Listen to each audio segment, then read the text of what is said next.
Demokrasi sejatinya sudah mati di negeri Wakanda ini. Bener deh, demokrasi yang memberi arti dari rakyat untuk rakyat dan oleh rakyat sudah musnah lama dalam 20 tahun ini. Demokrasi di negeri ini adalah milik oligarki, bukan milik rakyat. Demokrasi di negeri ini sudah merupakan sarana bisnis untuk menjadi lebih kaya bagi kelompok oligarki dan pemodal besar. Jadi, sewaktu para analis politik mengatakan biaya nyapres di Indonesia sekitar 9 triliun, hal ini sangat benar dan sangat bisa dipercaya. Sungguh, siapa di negeri ini yang punya uang 9 triliun untuk nyapres? Prabowo, Anies, Ganjar, nggak ada yang punya. Bahkan 3 kali Prabowo kalah karena nggak punya duit sebesar itu dan tidak didukung oligarki yang punya duit sebesar itu. Jadi sampai kapanpun Indonesia hanya bisa melahirkan pemimpin yang dimiliki oleh oligarki. Karena semua lini dari partai hingga rakyat dan semua sistem harus dibeli dan diatur oleh yang punya kapital. Ketentuan 20% presidensial threshold adalah awal matinya demokrasi di Indonesia. Artinya apa? Untuk mencapai ketentuan 20% saja harus merangkul partai lain, dan untuk merangkul ini tidak cuma-cuma, harus bayar mahar. Setelah dapat threshold 20%, apakah sudah cukup? Ya hanya cukup untuk mendaftar ke KPU saja. Perjalanan masih panjang fulus keluar setelah mendaftar dari KPU tersebut. Kita hitung berapa biaya itu. Bervariasi di partai kelas menengah dan atas, paling murah 1 triliun. Di kelas menengah partai minta antara 400 sampai 500 miliar. Plus ada tambahan beberapa kursi kementerian dan jabatan berpotensi menghasil cuan lain yang mereka minta. Bisa dibayangkan dari mana calon capres untuk bisa membiayai mahar partai kalau tidak mencari pemodal. Di sini Indonesia akan selamanya dikungkung oleh oligarki jika ketentuan presidensial threshold tidak 0%.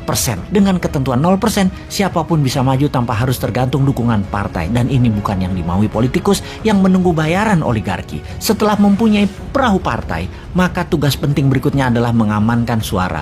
Harus punya banyak saksi, harus punya banyak duit untuk membayar uang operasional para saksi, agar para saksi itu terus-menerus menjaga kotak suara dari tingkat kampung, kelurahan, kecamatan, kabupaten, provinsi, hingga ke KPU pusat. Panjangnya jalur kotak suara untuk mencapai pusat ini membuat surat suara, terutama yang paling rawan pada saat kotak suara, sampai kecamatan ke atas karena bisa diubah atau diganti. Lalu bagaimana agar uang untuk saksi bisa dikecilkan dan surat suara tidak bisa diubah? Maka seharusnya pemilu, pilpres, pilgub, pilbub, pilwal, semua harus memakai sistem blockchain yang sampai kapanpun tidak akan pernah terjadi atau bisa terjadi selama oligar mengendalikan kapital-kapital modalnya. Jadi, mengapa ongkos nyapres mahal sekali? Karena untuk bayar mahar partai, baik partai yang akan jadi pelengkap persyaratan 20% dan juga kolaborasi partai pendukung. Kemudian pos kedua adalah membayar saksi. Pos ketiga yang juga perlu dana besar yaitu untuk sosialisasi dan memframing,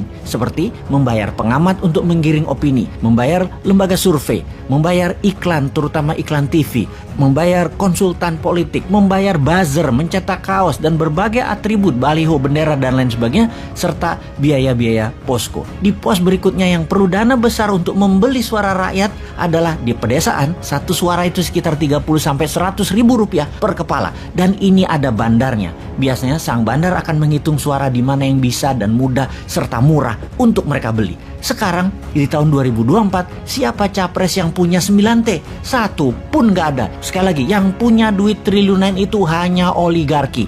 Bayangkan, satu oligarki bisa modali antara 2 sampai 3 triliun selama nantinya kebijakan pemerintahannya akan menguntungkan mereka, yaitu balik modal plus laba. Ya bayar 9T itu.